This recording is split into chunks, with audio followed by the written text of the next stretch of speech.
Aloha. I am so happy to have you all listening. We have a wonderful guest. Okay. Aloha. I'm so happy to have you here with us today. We have a wonderful guest that I'm really looking forward to talking to, who has a great story to share with us.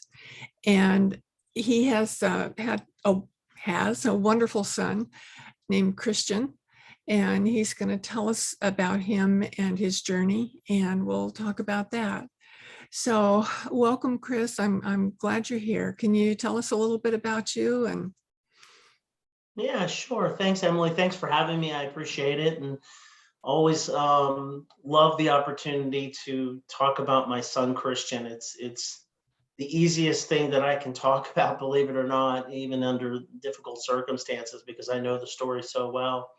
So I am the proud father of 3 kids. Christian is my oldest.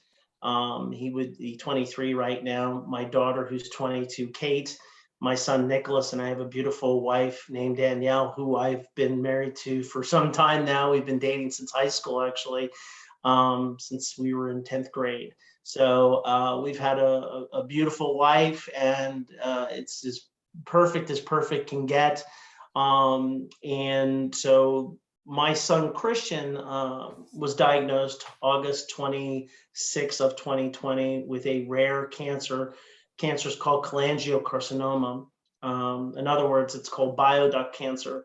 It certainly wasn't a cancer that we knew about. As a matter of fact, I remember when it was the discussions around cancer, we knew it was cancer.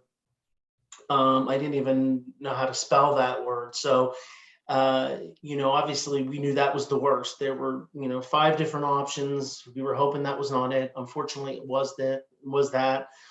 Essentially, Christian was diagnosed with terminal cancer at the age of 22 years of age on that date. And on top of it, we had just come out of coronavirus, actually gone into, and we were hit with that as well with Christian. Christian had just graduated from college. He had graduated from honors college at Indiana University of Pennsylvania. His life was set. He had it all scripted out. He was planning to head to LA. Christian was an actor. He was incredibly charismatic, charming, kind, funny, loving, all the things you can think of. And he really was that way his entire life. He was that way since he was a little boy. And all the way up, even as a teenager, he was a loving, tremendously good kid. And really, that's the way he was all the way into his young adulthood. So, Christian, when we first, of course, talked to Christian when he got this cancer, one of the things we said as his mom and dad was how awful we felt and how sorry we had felt about this, of course. And we were overwhelmed with tremendous anxieties, and we were scared. And I knew when I heard this that it was not a good thing. So we knew our journey was going to be difficult. But when we said this to Christian, the one thing he said to us was, "It's okay." He said, "I'd rather it be myself than anyone else." And that was kind of how Christian kind of led his journey. He was a wonderful and beautiful person before cancer. He became remarkably and extraordinary. I run out of earthly terms to describe Christian, but Christian's way and being was to remind us, and it's one of the things I'm sure we'll talk about today, which is it's part of our grief process, is what was Christian's messaging during that time. And he used to remind his wife, my wife, and his brother and sister, he used to say, "What's good about today?" And that was his daily reminder to us to look at the beauty in everything every single day. So even in the darkest of moments when things were difficult, and numerous times when Christian or we would be crying to Christian, Christian would smile and just say, "Remember what is good about today."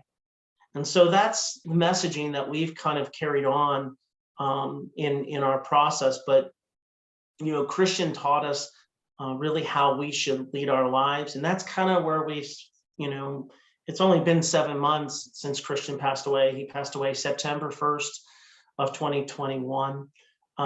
He passed away here at home with us, the family around him. We were with him to the very end. So it was in many ways, obviously very difficult, very sad, but at the same time, to Christian's messaging, it was beautiful in a way. There's so many, I think one of the things that Christian taught us, and one of the things it's interesting, when Christian got sick, Christian changed courses with his life and what he wanted to do. He wanted to then pursue a path where, if he had come out of this, was to help others, was to go to those people who are sick, dying from this kind of cancer, very rare, and dying alone in most cases. And it happens across the world. And Christian really wanted to take that, and he wanted to go across the world and find ways to save, those individuals. Christian was extraordinarily giving, and he was extraordinary person when it came to understanding that he was privileged. And we're a very privileged family. We have everything that we could possibly want. And but it didn't stop what happened to us. So Christian had this incredible ability to really make us, feel fantastic, and just bring tremendous light to the world in the way he did things. So it's so wonderful. It's when somebody can take a situation like his and bring joy through it is pretty amazing. He just sounds like such a wonderful guy. When I was reading his story, I related to him so much, because I was very involved in theater in high school. I was president of the Thespians. Oh, wow, that's amazing. Yeah. Had a lot of things in common. I went on, actually, one of my degrees is in theater, and I owned a live theater and School of Arts for several years. So I kind of felt like I was relating to him, and I could picture him with my group of theater people, because we were special. There's something about people that are in theater that it's kind of we want to make people happy. We want to make people feel. We want to have people experience the most that they can experience. And I just felt like I knew him by the time I just read that little bit about him. Yeah, it's interesting you said that, Emily. I mean, you're right. I grew up as an athlete, so my brain was wired differently. I remember Christian distinctly. He was always in theater as a kid, but as his dad, I was always sort of pushing him to do sports, and he did a fine job. But it really, when he went into ninth grade in high school, he just, he found his path. Those were the kids in the band. It was theater, and they're extraordinary individuals. I think I came from a period of my life where I don't know so much that I thought about that. It was really divided in a way, it seemed like, but Christian, one of the wonderful things about Christian is, in just like theater folks, very empathetic, right? The ability to, of course, take on any character. And Christian was extraordinary in his ability to act. He was the lead in every fall play since ninth grade. And we're talking about one of the largest public schools in Pittsburgh. It's in Pennsylvania, no less. But they're always nominated for these Gene Kelly Awards in Pittsburgh. So he was in the musicals, the lead. He was the prom king. Christian was, in all of this ability to be an extrovert and to put himself out there. He was the most humbled individual you could have ever met. Right. So it's kind of an interesting thing, you think of actors or somebody who wants to get out there and showboat or something, but it couldn't have been farther from the truth. At least that was my perception, sometimes. But theater kids were, to your point, Emily, are extraordinary. They really are. They have tremendous character, and they understand things a little bit differently than others, at least from what I have seen. So. Yes, I totally agree with you on that. We were a unique bunch. And it's so, I was thinking that in the few years that he was here with you, he crammed a lot in there that was all good. And what a wonderful thing to have such a beautiful life like that, and to be able to make people happy in the process. Yeah, I think that's one of the things that when you look at Christian's life, albeit 22, 23 years of age, he lived more in that life than I would say 5 people live a whole lifetime. There's people who live to their hundreds who haven't done the things that Christian has done. It's less about the accomplishments, with Christian, which are great and many, but Christian, his kindness and love for others is what I think makes him stand out. I think it's remarkable too that Christian, when he was diagnosed, that he took on a full-time job. He took a job with a major company, and he was right here in our home, and we had an office in the basement, and he worked while he was going through chemotherapy.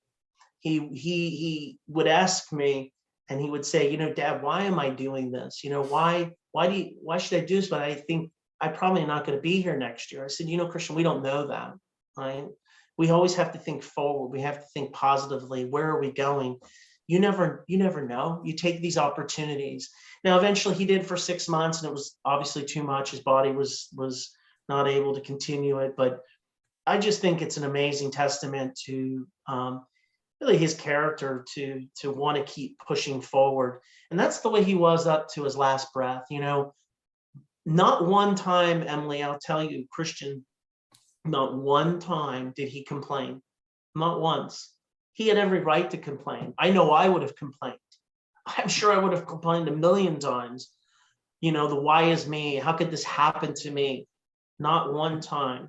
He accepted this. He understood it. He understood it was his place. I think the only thing that ever made Christian nervous was not was dying or those kinds of things. It was bringing a smile and joy to people's faces. That is what scared Christian, because he didn't want people to know him for cancer. He used to say, he's like, Dad, I don't want this to be my life. I don't want people to know me as the kid with cancer. I don't want that, And it took a lot for Christian when people would come visit him. A lot. He was sick. He wanted to make sure, that's what upset him, is that when they came here, he wanted to give everything of himself. He wanted to make sure they laughed. He wanted to make sure they felt loved. He wanted to make sure they had joy in their hearts.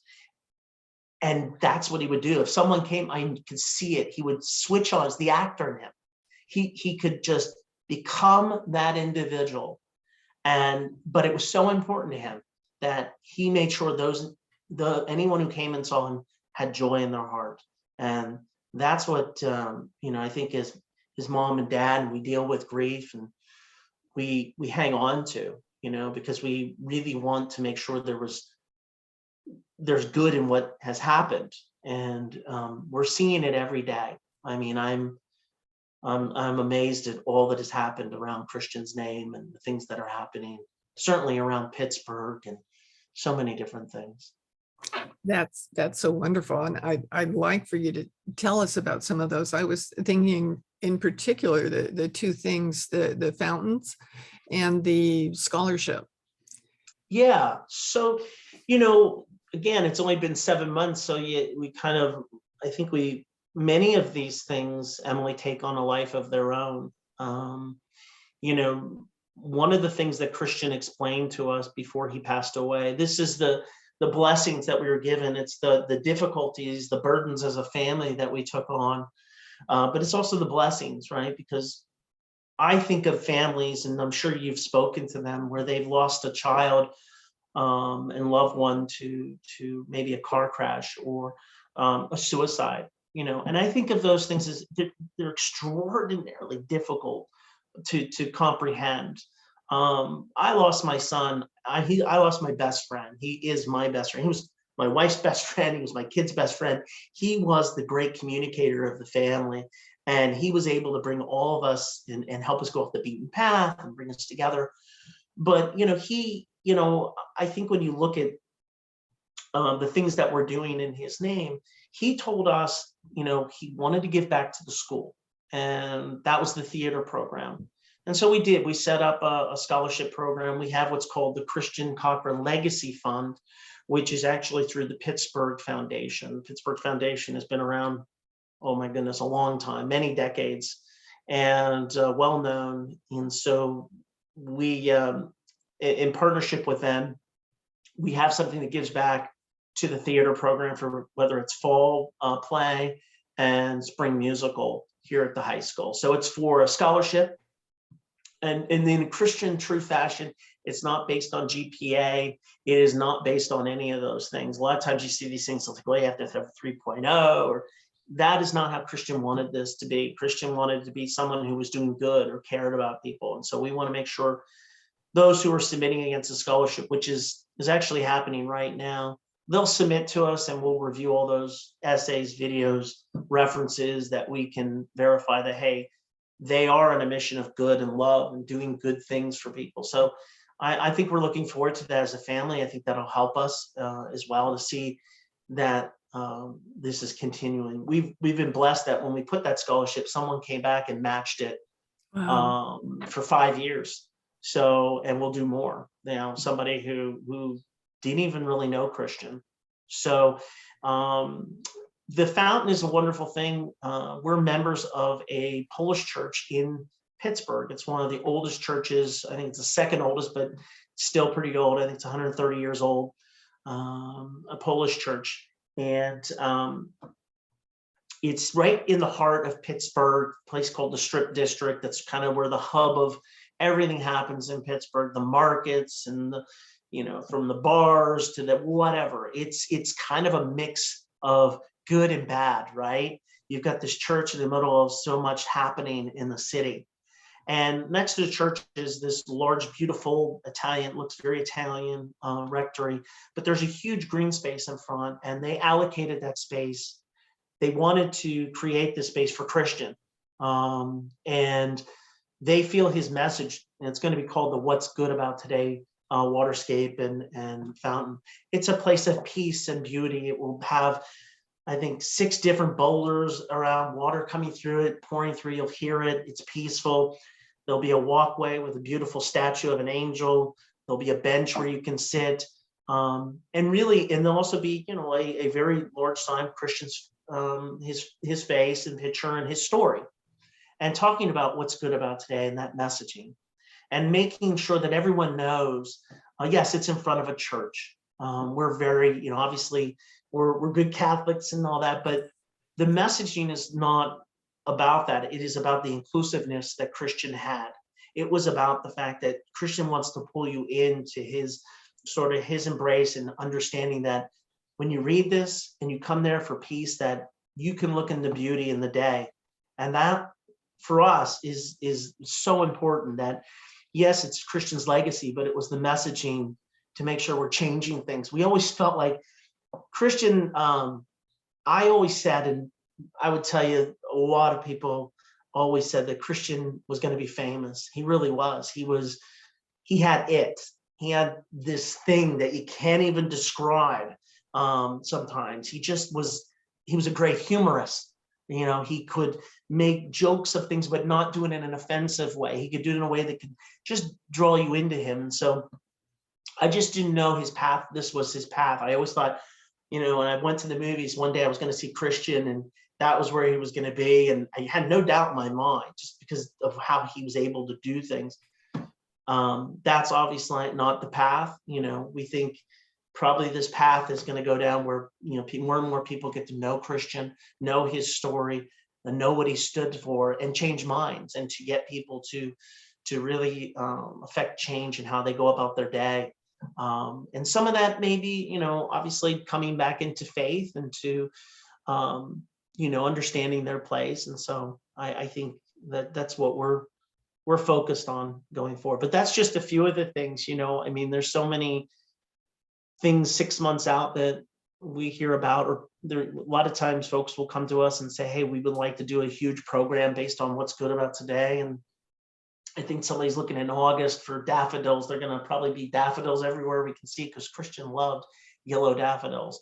So they'll probably be everywhere. And so I think that there's just, like I said, it takes on a life of its own.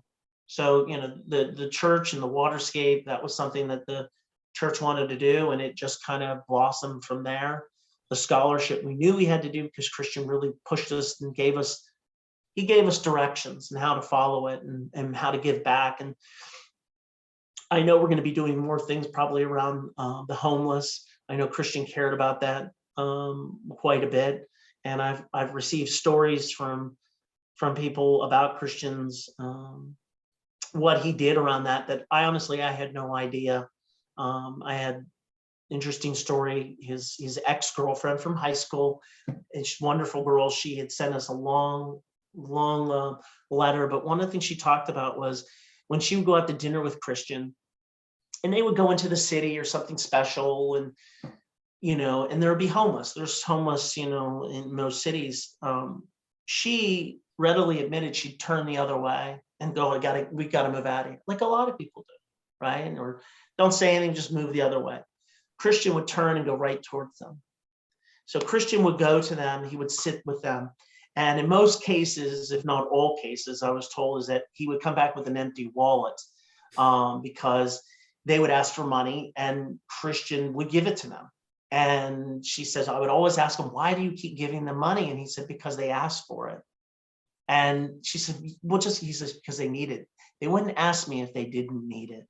And so that's how he had the simplest ways of thinking of things, and to make it sound perfect, and that's how he approached things daily in life. It's so beautiful. I know I've had two husbands die, and I was trying to figure out what can I do to best represent that. And we did set up a scholarship fund for arts education for Jacques when he died. And I knew that he'd love that, because he'd been doing different kinds of theater things since he was a small child, and was still doing them. He was acting right up until the end, and singing. He had beautiful singing voice. And so we knew we had to do that. But after Ron died, then I just wasn't quite sure exactly what to do. And I discovered that helping people deal with grief and what they were doing was a gift that I could give them, and using the experiences from both Ron and Jacques. And they both were very happy people. And I know that they wouldn't want me to sit around and cry for the rest of my life, that they would love to see me happy. And I'm happy through bringing happiness to other people, especially when they're dealing with something like grief. So, and I think when people are experiencing grief, if there's a way that they can positively honor that person, and it doesn't necessarily have to be financially. When I first started teaching people how to write to deal with their grief, they were just coming over to my house. I found them on Meetup and said, come over if you want to learn, and didn't cost a cent. And that group helped each other out so much. It was just a wonderful thing to do. So I love it when I hear about how people have taken an experience as profound as the death of a child or the death of a husband, and be able to make it into something good and positive for the people who are still here. Yeah, you're so right, Emily. It's still very fresh. I mean, this was 7 months ago we lost Christian. So I think, everybody processes grief. We've heard these same terms from so many things, right? Grief was processed differently for everyone. And that's the thing as a family, and I'm sure for yourself and others, which is, my wife, my son, and my daughter, we're all grieving, right? And we're grieving in different ways. My daughter, she's in college right now. She went to the same college with Christian. She's 2 grades behind, but they wanted to be in college together. They're great friends. Kate's a overachiever. I mean, she's a phenomenal. She's in everything. She's sororities. She's in the honors colleges and business, and she's miles ahead. She's gonna be graduating, but her mind is to kind of, she doesn't talk too much about. We do ask her. One of the things I learned this from someone on our street. She had lost her brother when she was little. And when I say little, she was a teenager and he was a teenager. And so she could relate. She walks with my son, Nicholas. They go on walks. But, one of the things we've asked is what can we do? As parents, I'm always trying to figure out, how do I talk to my kids? What do I say? Do I talk about this, not talk about this?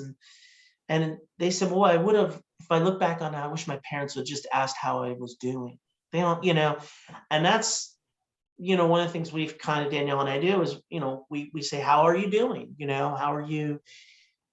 We just try to have those discussions. We're a very close family, and but it affects all of us a little differently. And you're right. You have to find something that you can give you purpose every day. And I think that's why the messaging of what's good about today resonates with me. It resonates with so many, which is I wake up every day and I say, what is good about my day today? I'm going to make something amazing today, right?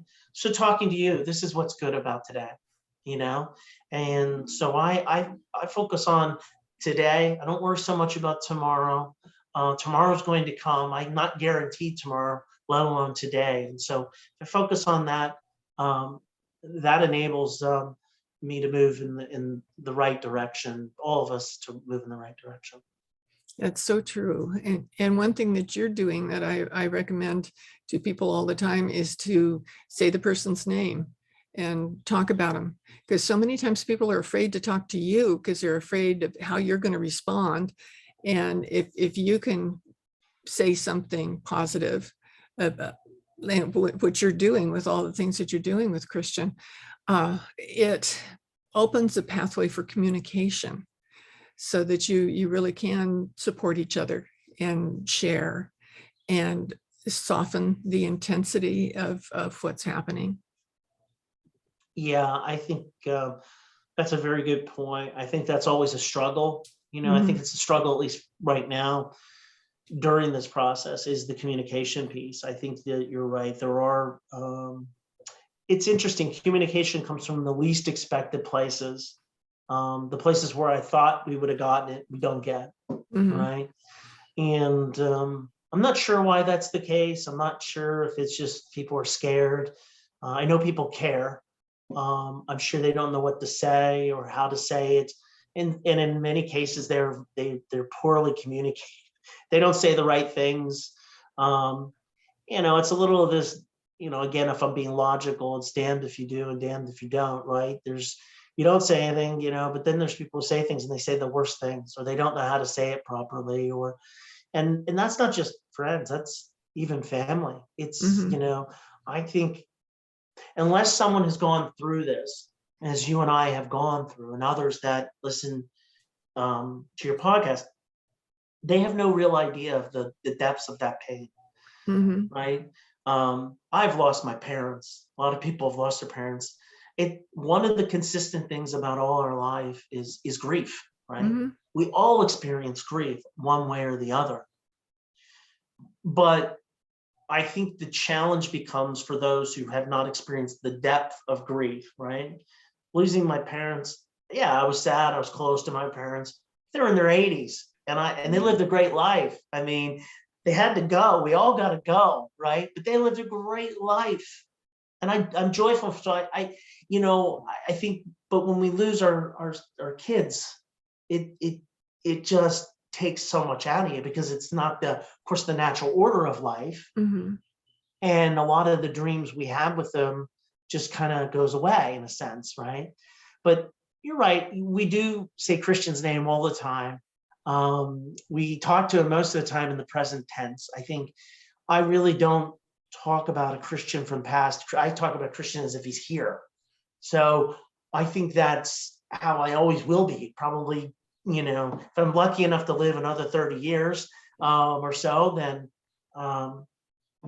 he'll always be here. It doesn't change that feeling. And in many ways, I think some people think that grief goes away in a sense. It does, not really, but it gets worse. um, I think it gets worse actually, because you haven't talked to that person in 7 months or a year or 2 years or 5 years, right? Or 10 years. Mhm. And that's tough. I miss it. You miss it, I'm sure. So Yes. it's when you think about it, it really can, it hurts, like ripping that scar back off. You're just like, oh, that's so difficult. But the more you focus on the good you can do in a day, the more you can do for others, to your point, which is what you're doing, Mhm. is it brings hope and it brings joy and it brings, I always I absolutely believe there's a difference between happiness and joy. Yes. And so I've yet to find happiness. I hope I get sparks of happiness in my life, right? I still have two beautiful children, and I hope I have grandkids, and I foresee happiness there. But I try to pick up pockets of joy in my day. And so where's the joy? And sometimes that joy is the simplest of things. I go out in my yard. I was out this morning doing mundane things, picking up things in the yard, and looking at the beauty and the sun hitting me and realizing how joyful that was and feeling that. And that's joyful, and taking those moments where maybe you talked to the Chris Cochran 5 years ago. Well, maybe I wasn't paying attention to all those things. I was focused on much different things. So grief has a way of doing that to you in this process. That does. It absolutely ebbs and flows. That's there, you've got your high points and your low points. And I love it when something positive can happen. I had, where we live on the side of Haleakala, which is a volcano. And so we look down toward the valley and the island. From where we sit on our lanai, which is like a deck behind the house. We look down the hill. And Ron used to get up right before dawn every morning because the cattle egrets would fly in formation from the valley up the side of the volcano every morning. And he just loved to see those birds. That was just a big deal for him. He felt like he was communing with the birds every day. And the other day, my neighbor from across the street was over visiting, and this lone egret was in our yard going around and checking out the plants and stuff. And she goes, look, there's Ron. Yeah. And then she looked at me and she goes, you know what? If that egret comes back tomorrow, then I'll know it's Ron. So she came over the next day, and sure enough, the egret was back. So That was Ron. yeah. I believe that stuff. I don't think there's any coincidences in life, and there's so many things that happen, and I've seen it and felt it, and it's a much bigger world than we could possibly, bigger universe than we could possibly even fathom, and certainly our little brains don't comprehend the depths of what that is, and so I'm sure of that. But yeah, that's an interesting thing. I'm sure it was Ron. Yeah. Well, I had another experience too. It just reminded me of it, that when my sister died, she didn't die of COVID, but she died during the pandemic on the mainland, and I Okay. wasn't able to go, and that was frustrating for me.